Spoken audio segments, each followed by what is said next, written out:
ऋषि दयानंद मेरी दृष्टि में भाग क्रमांक 4।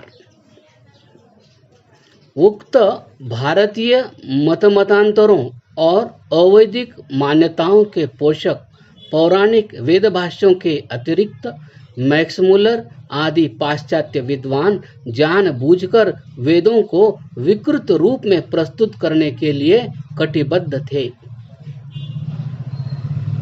जैसे हम वेदों को कंठस्थ करने वाले दाक्षिणात्य ब्राह्मणों के ऋणी हैं, वैसे ही हम पाश्चात्य विद्वानों के भी ऋणी हैं। भारतीय ब्राह्मणों ने यदि वेदों को नष्ट होने से बचाया, तो पाश्चात्य विद्वानों ने वेदों को भारत में ही सीमित न रहने देकर उन्हें विश्व की संपत्ति बनाया। यूरोपीय विद्वानों के प्रयत्न से वेद सारे संसार में चर्चित होने लगे, किंतु जैसे सायन आदि का दृष्टिकोण यज्ञपरक था और उनके अनुसार हर मंत्र का लक्ष्य यज्ञ की किसी क्रिया को सामने रखकर मंत्र का नियोजन करना था, वैसे ही पाश्चात्य विद्वानों का लक्ष्य वेद भाष्य करते समय ईसाई मतावलंबी विदेशी सरकार के हितों को ध्यान में रखते हुए उन पर विकासवादी दृष्टिकोण से विचार करना था। मैक्स मुलर के भाष्य पर सायन और डार्विन दोनों छाए हुए हैं और उसके भीतर मैकाले का भी आत्मा विद्यमान है। मैक्स मुलर ने विकासवाद को सामने रखकर सायन आदि के भाष्यों का अंग्रेजी में रूपांतरण किया। वस्तुतः पाश्चात्य भाष्यकारों की विचारधारा का आधारभूत सिद्धांत विकासवाद का विचार है। उनके लिए विकासवाद का सिद्धांत पहले था, उसके बाद जो कुछ आया उसे विकासवाद के सिद्धांत पर घटाकर देखा गया। विकासवाद की कसौटी पर परख कर ही ये लोग किसी बात के सही या गलत होने का निश्चय करते हैं। मैक्स मुलर ने बहुदेवतावाद अर्थात पॉलीथिज्म और एकेश्वरवाद अर्थात मोनोथिज्म के मुकाबले में हैनोथिज्म नाम से एक नए मत की कल्पना सिर्फ इसलिए की कि वह विकासवाद के सिद्धांत के विपरीत यह मानने के लिए तैयार नहीं था कि एकेश्वरवाद जैसा उत्कृष्ट विचार मानव संस्कृति के प्रारंभिक काल में किसी मनुष्य के विचार में आ सकता था। जब एकेश्वरवाद के विचार की पुष्टि में वेद से एकम सत विप्रा बहुधा वदंती वाक्य को उद्धृत किया जाता है, तो कहते हैं कि यह बहुत बात का विचार आफ्टर थॉट है। मैक्स मुलर के प्रमुख शिष्य मैकडॉनल्ड ने अपनी पुस्तक ए वैदिक ग्रामर फॉर स्टूडेंट्स में लिख दिया कि ऋग्वेद के 10 मंडलों में से 8 मंडल पहले लिखे गए, तत्पश्चात 9वां और अंत में 10वां। उसके कहने का अभिप्राय यह है कि पहले 8 और अगले 2 जिनमें एकेश्वरवाद का प्रतिपादन किया है, मंडलों के लिखे जाने का समय भिन्न है। जब उन्हें यह बतलाया जाता है कि एकम सद विप्रा बहुधा वदंती तो पहले मंडल में आया है, तो कहते हैं कि वहाँ यह प्रक्षिप्त है, परंतु यह वाक्य तो वेद का अभिन्न अंग है जो भिन्न भिन्न शब्दों में यत्र तत्र सर्वत्र ओत प्रोत है। फिर इसे प्रक्षिप्त या बाद में डाला हुआ कैसे कहा जा सकता है? यह शीर्षासन केवल इसलिए किया जाता है क्योंकि यह उनकी विकासवादी विचारधारा में फिट नहीं बैठता। इस विषय में श्री अरविंद ने लिखा है, We are aware how modern scholars twist away from the evidence. This hymn, they say, was a later production. This loftier idea, which it expresses with so clear a force, rose up somehow in the mind or was borrowed by those ignorant fire worshippers from their cultured and philosophic Dravidian enemies.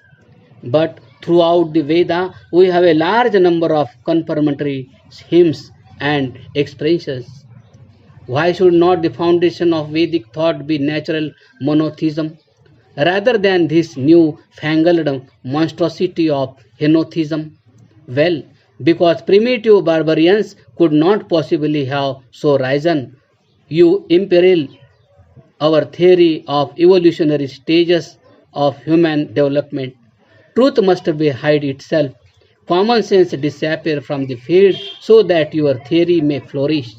I ask in this point, and it is the fundamental point, who deals most forwardly with the text, Dayanand or the Western scholars?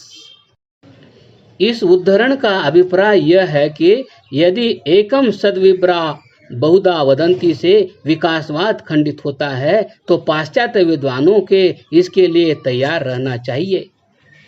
सबसे बड़ी बात तो यह है कि अपने अर्थ को स्पष्ट करने के लिए वेद की अंतसाक्षी प्रमाण होगी या मैक्समुलर, कीथ, ग्रिफिथ आदि जो कहेंगे वह प्रमाण होगा।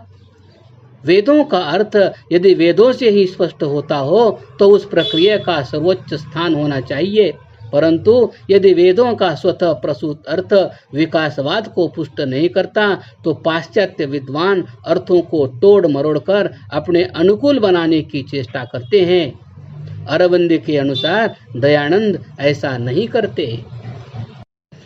यद्यपि पाश्चात्य विद्वानों ने वेदों पर पर्याप्त कार्य किया तो भी वे उनमें निहित ज्ञान की थाह न पा सके। सच्चाई तक पहुंचने में विकासवाद के अतिरिक्त उनका पूर्वाग्रह और यथार्थ आड़े आया।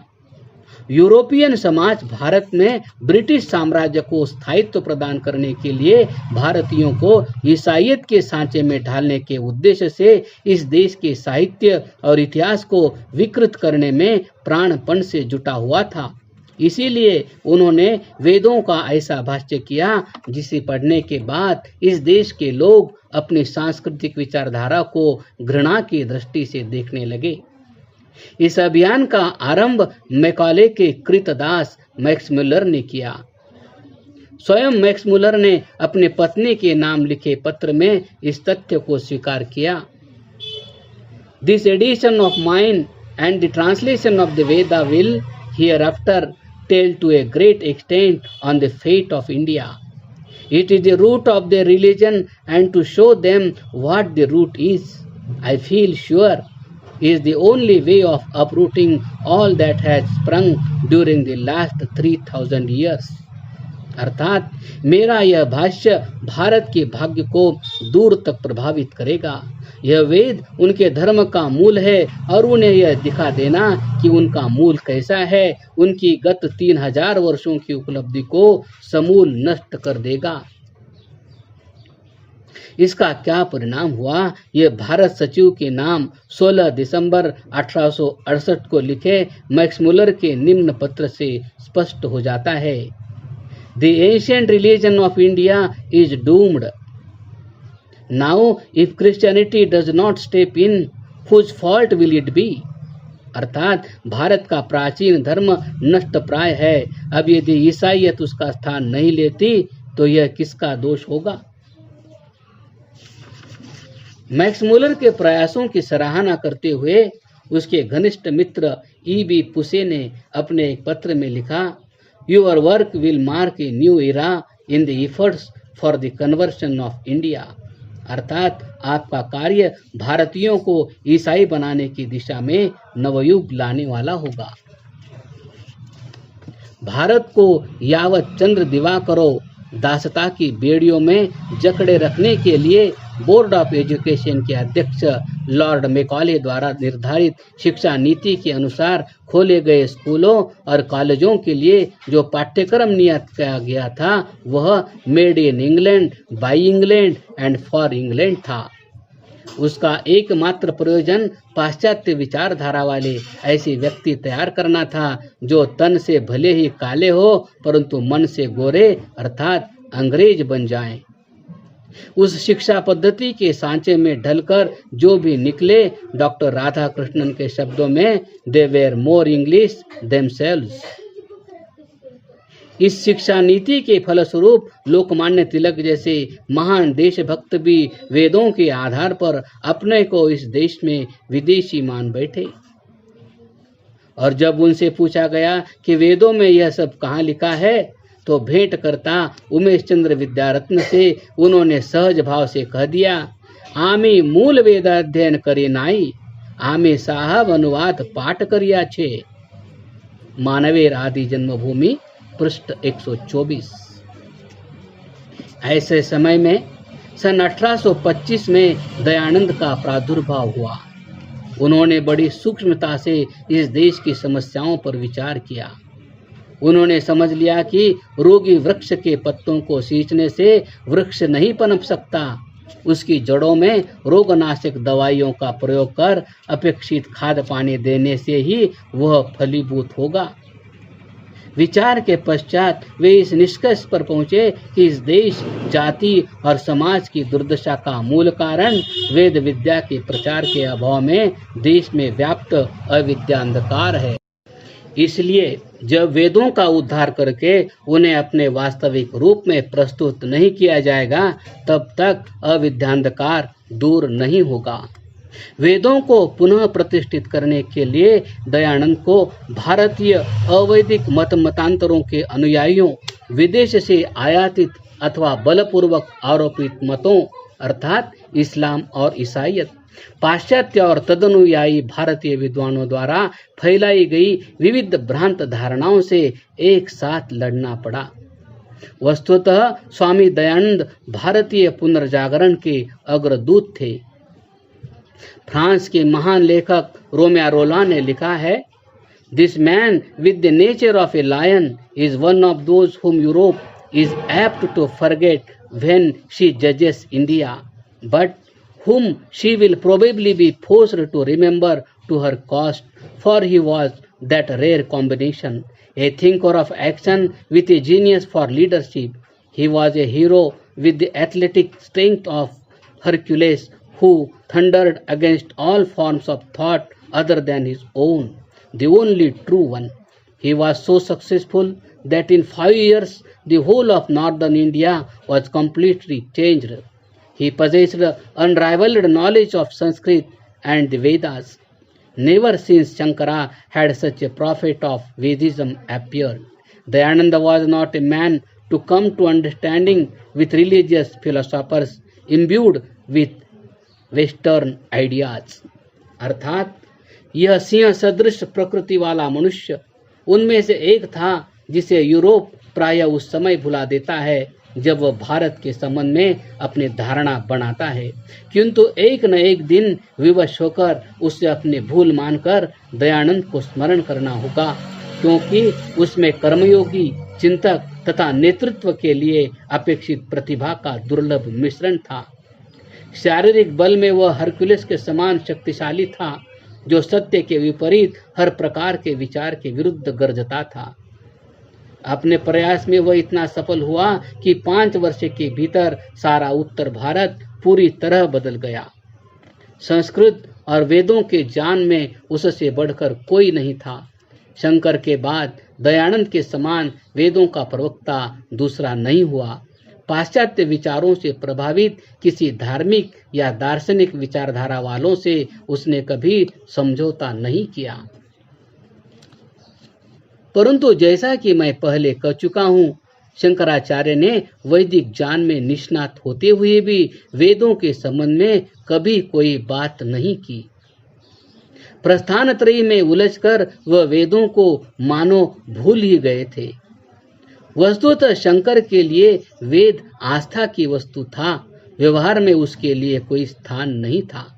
उसके विपरीत दयानंद ब्रह्मा से लेकर जैमिनी पर्यंत जितने भी ऋषि मुनि आचार्य हुए, उनके द्वारा प्रोक्त जो वाङ्मय इस समय उपलब्ध है और वेदानुकूल भारतीय शिष्टाचारांतर्गत जो परंपरा है, उस सब को अपने भीतर समेटे हुए थे तथा उस सब को उन्होंने लोकार्पण करके यत्र तत्र सर्वत्र प्रसारित किया। जहाँ सर्वम खलविदम ब्रह्म के सिद्धांत के अनुसार प्राणी मात्र को ब्रह्म रूप मानने वाले शंकर ने वेद मंत्रों को सुनने वाले शूद्र के कानों में शीशा भरने, पढ़ने वाले की जिह्वा काटने और याद करने वालों के शरीर के टुकड़े टुकड़े करने का आदेश दिया, वहाँ दयानंद ने यथेमाम वाचम कल्याणिमा वदानी जनेभ्यः इत्यादि मंत्रों के आधार पर मनुष्य मात्र को वेद के पढ़ने पढ़ाने और सुनने सुनाने का अधिकार प्रदान किया। दयानंद के मत में जैसे ईश्वर की सृष्टि में जल, वायु आदि पदार्थ सबके लिए है, वैसे ही उसका ज्ञान भी सबके लिए है। वह किसी वर्ग विशेष की धरोहर नहीं है। इस प्रसंग में रोमियो रोलां के निम्नलिखित शब्द विशेष रूप से उल्लेखनीय है। It was in truth an epoch-making day for India when a Brahmana not only acknowledged that human beings have the right to know the Vedas, whose study had been previously prohibited by orthodox Brahmanas, but also insisted that their study and propaganda was the duty of every Arya. अर्थात भारत के इतिहास में वह दिन सचमुच युगांतरकारी था जब एक ब्राह्मण ने मनुष्य मात्र को वेदाध्ययन का, जिस पर पहले कट्टरपंथी ब्राह्मणों ने रोक लगा रखी थी, अधिकारी ही घोषित नहीं किया, अपितु प्रत्येक आर्य को वेदाध्ययन और वेद प्रचार करने को अपना कर्तव्य समझने पर बल दिया। इस प्रकार जहाँ तक वेद का संबंध है, स्वामी दयानंद का स्थान हर दृष्टि से शंकराचार्य से कहीं ऊंचा है। दयानंद ने जो किया, शंकर उसका दशांश भी नहीं कर पाए। क्रमशः